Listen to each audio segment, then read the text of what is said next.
እሺ ጌታ ይባርክ። ፐርሰናል ጥያቄ ልጠይቅህ የመጨረሻ ነው።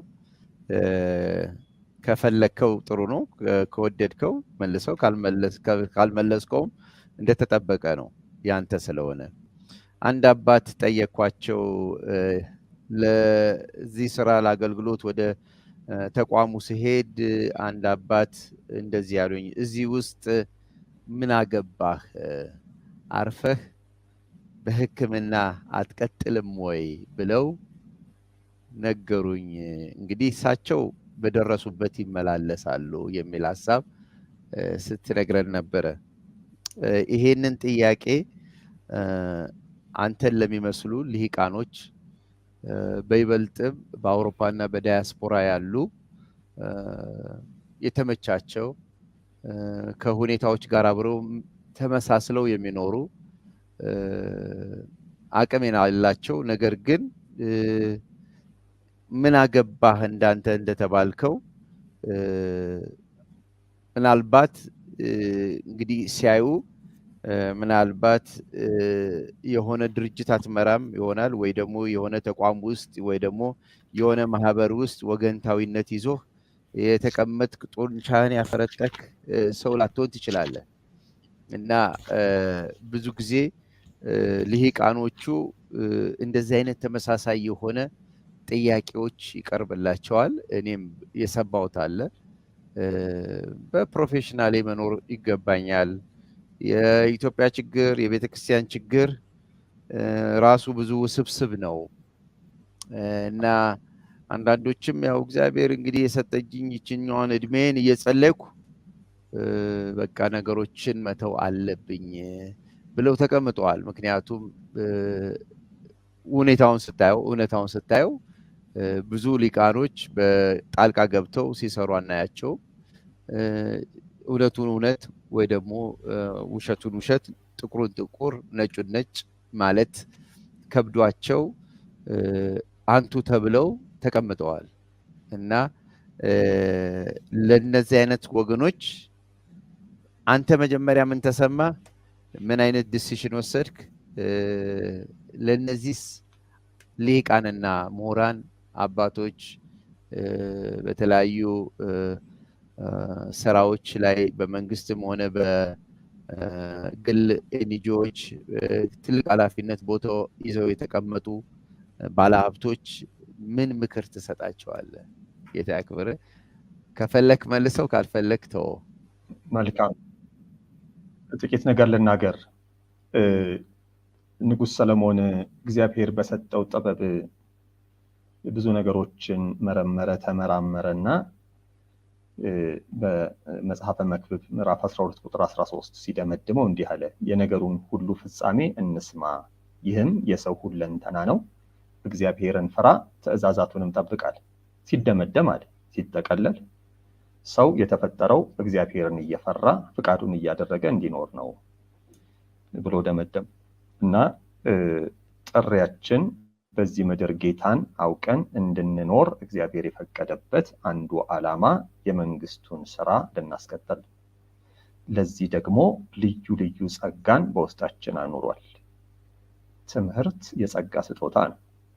አይምሮን የከፈተ፣ እንድንማር እድል ያመቻቸ፣ እንድንከናወን የረዳ እግዚአብሔር ነው። ያሉኝን 4 ዲግሪዎች ከእግዚአብሔር የተቀበልኳቸው የጸጋ ስጦታዎች አድርጌን የምቆጥራቸው፣ እንዴት ልጠቀምባቸው እያልኩኝ ደግሞ በዘመኔ አስባለሁ።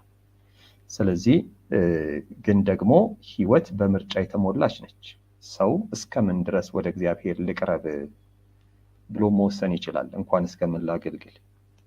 ግን የተዳፈነ ጸጋ ይነጠቃል ብቻ ሳይሆን ያስጠይቃልም ይላል። ይህንን መቼም ያችን አንድ መክሊት የቀበረው ሰው እንዲሁ በነፃ ተለቀቀ አይደል፣ ጨለማና ጥርስ ማፋጨት ወዳለበት ተጣለ ነው። ስለዚህ እግዚአብሔር በዓላማን ያስተማረን በምክንያት ነው፣ በተለያየ ኃላፊነት ላይ ያስቀመጠንና እግዚአብሔር ይሄንን ለምን አደረገ ብሎ ማሰብ መንፈሳዊነት ነው። ብዙዎች ለማገልገል አይደለም ለመገልገል በዚህ ዘመን የሉ፣ ተገፍተውና ተጎትተው ነው ቤተክርስቲያን የሚመጡት። ይሄ እንግዲህ ያ ነገር ከእግዚአብሔር በልጦባቸዋል። ስለዚህ ጣዖት ተብሎ ይጠራል የያዛቸው ነገር። እኔ በህይወቴ መጨረሻ እድሜ ገፍቶ ጋቢ ለብሼ በርጩማ ላይ በረንዳ ጭራ ይዤ በመቀመጥበት እድሜ ሊጸጽተኝ ከማልፈልገው ነገር አንዱ ያባከንኩት ጊዜ ነው። ጌታን በቅጡ ሳላገለግል ያባከንኩት ጊዜ እንዲቆጨኝ አልፈልግም። ብር ያልሰራሁበት ጊዜ ብዙ አይቆጨኝም። ጸጋን ያዳፈንኩበት ጊዜ ግን ያመኛል። የማስተካከል እድል ያን የለም። ቀን ሳለ በጉብዝናዬ ወራት ልሮጥለት እንደሚገባ አስባለሁ። አይኔ ሲሞጨሙጭ ጉልበቴ ሲዝል ድሮ እኮ ጌታ እንዳገለግል ተናግሮ የነበር ብዬ ቤተክርስቲያን መምጣት አልፈልግም። ስለዚህ ለእግዚአብሔር መንግስት ስራ ዛሬ ባለሁበት አውድ ምን ላደርግ ይገባል? እውነት ነው፣ ወደ ቤተክርስቲያን ስንመጣ የማይመቹ ነገሮች አሉ። ሙሴ ከእግዚአብሔር ሕዝብ ጋር መከራ መቀበልን መረጠ ይላል። በእግዚአብሔር ቤት ያጸናኝ ቃል ይሄ ነው። ጠጋ ስንል ወደ ቤተክርስቲያን ብዙ የማይመቹ ነገሮች አሉ፣ የቆሸሹ ቢሆንም ግን ያ ሕዝብ ዛሬ ጭቃ ቢያቦካም አምላኩ እግዚአብሔር ነው፣ ተስፋው ሰማያዊ ነው። ስለዚህ ሙሴ ከዚህ ሕዝብ አርቅም አለ፣ ንግስናውን ዋጋ ቢያስከፍለውም። ስለዚህ በአዲስ ኪዳን በመገለጥ ተራራ ታይቷል ከኤልያስ ጋር ይሄ ታላቅ ሰው። ስለዚህ ያኔ ያንን መርጦ ቢሆን ያኔ የፈርዖን ሬሳዎች ከሚባሉት ውስጥ ነበረ ዛሬ ታሪኩን የምንሰማው። ምን ለማለት ፈልጌ ነው? የተሻለውን ምረጡ፣ ጌታን አገልግለን እንለፍ። ኑ ጌታን እናገልግል። በእናንተ ውስጥ ያለው ጸጋ በጣም ያስፈልገናል። አንዳንዶች ጸጋችሁን ስላዳፈናችሁ ነው ለዚህ የተወሳሰበ ችግር ውስጥ የተዳረግ ነው። እግዚአብሔር ኢንቨስት አድርጎባቸው በሌላ ትንንሽ ነገር ምድራዊ ጥቅማ ጥቅም ተይዘው በምቾታቸው ተይዘው የቀሩ ሰዎች አሉና ራሳቸውን ከጎን ያስቀመጡ። ስለዚህ እናንተ ሰዎች ኑ ጌታን እናገልግል ብትመጡ የጊዜው አገልግሎት ይቀላል፣ የእግዚአብሔር መንግስት በተሻለ ይሳለጣል። አለበለዛ ግን እግዚአብሔር የራሱ አሰራር አለው። ዲቦራ ጥሪ ያደረገች ለ12ቱ ነገዶች በሲሳራ የሚመራውን ባለ 900 የብረት ሰረገላን ጦር የከነዓን ጦር ለመግጠም በእግዚአብሔር ቃል ታምና ከሷ ጋራ ከ12ቱ ነገዶች ምላሽ የሰጡ 4ቱ ነበሩ። በተለይ ኃያላኑ አልወጡ። ስለዚህ በድል ማግስት መሳፍንት 5 ላይ እንደተጻፈ ገሰጸቻቸው። ሮቤልን እንዲህ አለችው። ሮቤል የመጀመሪያ ልጅ ነው። ዘፍጥረት 49 ላይ የጉብዝና የመጀመሪያ የኃይል የመጀመሪያ የተባለለት ማለት ነው። ግን ይሄ ሰው ከብት አርቢ ነበርና በከብቶቹ መሃል መቀመጥን መርጦ ነበረ። በበጎች ጉሮኖ ለምን ቀረህ አለችው። የከብቶችን ፉጨት ለመስማት አለችው። ነቀፈችው። እነ ዳን በጣም ብርቱ አቅም ያላቸው እነ አሴር፣ ዳን የሚሮጠውን ፈረስ ከኋላ ሄዶ በእጁ ገልብጦ መጣል ይችላል ይላል ዘፍጥረት 49 የተሰጠው ጸጋ። ግን በመርከብ ንግድ ከሌሎች ጋራ የተሳሰረበት ነገር ነበረውና ጥሪውን ሰምቶ አልወጣም። አሴር ተነቀፈ። በመርከቡ ዘይት አላቸው፣ በዛ ውስጥ ቁጭ ለምን በዘይት መሃል ቁጭ አልክ? እና ምን ልላችሁ ፈልጌ ነው፣ ትልልቅ የእግዚአብሔር ሰዎች አልተነሱም። ያንን ስፍራ ሄደን ስናይ በእግዚአብሔር ታምነው ከወጡት 10 ሺዎች ጋር እግዚአብሔር ወጣ። ከዋክብት ከሰማይ ተዋጉ ይላል። እግዚአብሔር ይችልበታል ከወጡት ጋራ መውጣት። ግን ለኛ ክብር ይሆንልናል። ኑ ጌታን እናገልግል ለማለት እወዳለሁ። ጌታ ይባርክህ። ጸልይልንና ይሄንን የተባረከውን መንፈስ በእውነት ጌታ ስለሰጠን እግዚአብሔርን እናመሰግናለን። ጌታ አንተንም ስለሰጠን በእውነት ጌታን እናመሰግናለን። ይሄ እድል በእውነት ሃምብሊ ለመናገር ብዙዎች ይሄንን እድል አላገኙም እና ይሄ በትምህርት ደረጃ በመንፈሳዊ ልምድም በጣም ድንቅ የሆነ ትምህርት ነውና ለሌሎች ሼር አድርጉ በምንልበት ጊዜ እንደው የሆነ ነገር በዚህ ጀርባ አለ ብለን አይደለም። በጣም ጥንቃቄ ልናደርግበት የሚገባ እንደውም መንፈስ ቅዱስ ከሚያዝንበት አንዱ ነገር ይሄ ነው። መልካም ምግብ ካልሆነ፣ መልካም ጤንነት የሌለው ምግብ ካልሆነ እንጠየቅበታለን። ስለዚህ በእርግጥ እግዚአብሔር በእውነት በአንተ በኩል አስተምሮናል። መንፈስ ቅዱስ ስራውን ሰርተዋል። እንዲህ አይነቱን ጸጥና ዝግ ብለን ቁጭ ብለን በተራራው ስር ቁጭ ብለው ያዳምጡ ነበር፣ ቃሉን ይመገቡ ነበር እንደሚለው እንዲህ አይነቱን ምግብ መመገብ እድለኞች ነን እና ለምታውቁ ወንድሞችና እህቶች ይሄንን መልእክት አድርሱ። ይስሙት፣ ይባረኩበት። ኃላፊነት አለብን። ላወቅነው ላላወቁት ማሳወቅ ይኖርብናል። እግዚአብሔር የተባረከ ይሁን። ጸልይልንና እንለያያለን። አባት ሆይ እናመሰግንሃለን ስለነበረን መልካም ጊዜ።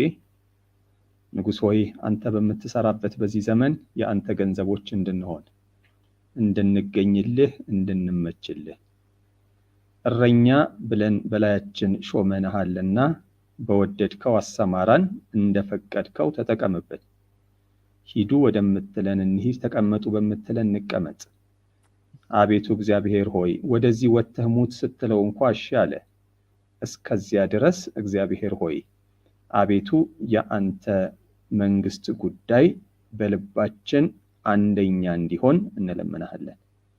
አቤቱ ብዙ ጸጋን ሰጥተሃቸው፣ ነገር ግን እግዚአብሔር በትንንሽ ቦታ ራሳቸውን ያስቀመጡ፣ የዚህ ዓለም ነገር በልባቸው ከብዶ ከአገልግሎት የራቁትን በአድራሻቸው እንድትቀሰቅስ እንድታነሳሳ፣ እንደገና እግዚአብሔር በእርሻህ እንድታሰማራቸው በስምህ ጸለይን፣ በጌታ በኢየሱስ ስም አሜን አሜን። ጌታ ዘመናችሁን ይባርክ።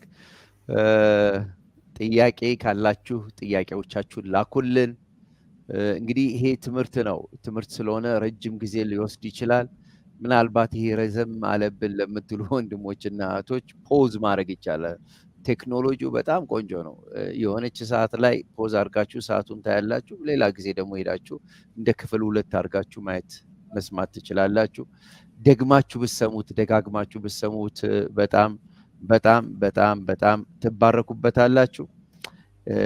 ቃሉን ጴጥሮስ እንደሚናገረው እንደ ሕፃናት የቃሉን ወተት ተመኙ ይላል። ይሄ ነው የቃሉን ወተት መመኘት ማለት። እግዚአብሔር በቤተ ክርስቲያን ውስጥ አስተማሪዎችን፣ አገልጋዮችን፣ እረኞችን ይልካል፣ መንፈሳዊ መጋቢዎችን እና ያንን እንደ ሕፃን ልጅ ምንም ነገር እንደማናውቅ ብለን ልባችንን ከፈት አድርገን ስንሰጥ እግዚአብሔር ይሞላናል። ክርስቶስን ማየት ማለት የቃሉ እውቀት ብርሃን በእኛ ሲገለጥ ማለት ነው። አይ ቲንክ ዊ አር በጣም ብዙ ጊዜ ኢቫንጀሊካል ሚስ የምናደርገው የሆነ መብረቅ መጥቶ የሆነ ነገር ሲታይ ምናምን ነገር ነው መስሎ የሚታየን። ሐዋርያ ጳውሎስ የታገለበት የሞተበት፣ ሐዋርያቶች የታገሉበት የሞቱበት የእውቀት ብርሃን፣ የክብሩ የእውቀት ብርሃን ይገለጥ ዘንድ ብለው ነው የተናገሩት እና ያ በእኛ ህይወት ውስጥ ሲገለጥ ክርስቶስ በውስጣችን ሲያበራ ማለት እግዚአብሔር ጥበባትና እውቀቶችን ለመንፈሳችን ለነፍሳችን ሲናገር ያን ጊዜ በእርግጥ ክርስቶስን አየነው ብለን እንመሰክራለን። አየሁት። ድሮ እንደተመላለሰ ክርስቶስን አናውቀውም አለ ሐዋርያ ጳውሎስ። በዛ መልክ አናውቀውም። አሁን አዲስ ፍጥረት በመሆን መንገድ ነው የምናውቀው ብሎ አዲስ ሕያው የሆነ መንገድ ቀደደልን። የእግዚአብሔርን ቃል ፍትፍት አድርገው ሲያስተምሩን፣ ፍትፍት አድርጎ መንፈስ ቅዱስ ሲገልጽልን ያን ጊዜ ክርስቶስን አየነው ማለት ነው። ክርስቶስን ተመለከት ነው፣ ተነጋገርን፣ አብረን በላን፣ አብረን ጠጣን ማለት ያ ነው። የእግዚአብሔር ስም የተባረከ ይሁን። እግዚአብሔር ስለ ጸጋው ስለ ምሕረቱ እግዚአብሔር እናመሰግናለን። እግዚአብሔር ያብዛልን።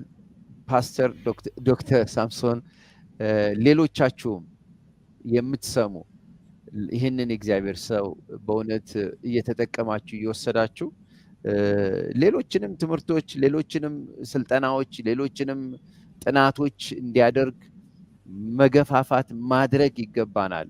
በይበልጥ አቅም ያለን ሰዎች ኢንቨስት ብናደርግ በእንደዚህ አይነት ነገሮች ምን ያህል መጽሐፍ ሊጻፍ ይችላል? ምን ያህል ጥናቶች ሊዘጋጁ ይችላሉ? ምን ያህል ትውልድ የሚለውጥ ነገር ሊኖር ይችላል? በዚች በጥቂቱ ሚዲያ እንዲህ የሚባረኩ ሰዎች ካሉ በርከት አድርገን ደግሞ ብንሰራ፣ ተለቅ ያለ ሰፊ ቦታ ደግሞ ቢሰጥ በእርግጥ እግዚአብሔር ይባርካል የሚል እምነት አለኝ እና መጽሐፉንም ግዙ። አማዞን ላይ አለ። በመጽሐፉ ዙሪያ ላይ ደግሞ ተጨማሪ አቅምና ጉልበት ያላችሁ ወገኖች ካላችሁ ከሱ ጋር ደግሞ ተባበሩና ይሄ ያስተማርከውን ትምህርት እስኪ ምን አለ በመጽሐፍ ላይ ብታወጣለን፣ በኢቡክ ብታደርግልን፣ በኢመጋዚን ብታደርግልን የምትሉ ሰዎች በጣም ብዙ መሰራት ይችላል ብዬ አምናለሁ እና ጌታ ይህንን እድል አያምልጠን። ወዳችኋለሁ። ስለምወዳችሁ ታናሽ ወንድማችሁ ለሆንኩ እንደዚሁ ደግሞ ወንድማችሁ ለሆንኩ ለአንዳንዶች ደግሞ ወጣቶች አባት በሆን የልጅ ልጅ ስላለኝ ደፍሬ እናገራለሁ። እግዚአብሔር እንደ ምሕረቱና እንደ ቸርነቱ ይባርከን እላለሁ። ሻሎም። ሌላ የምትናገረው ነገር አለ ዶክተር? የለኝም ለዛሬ። ሻሎም። አሜን። ጌታ ይባርክ። አሜን። ጌታ ይባርካችሁ። ሻሎም።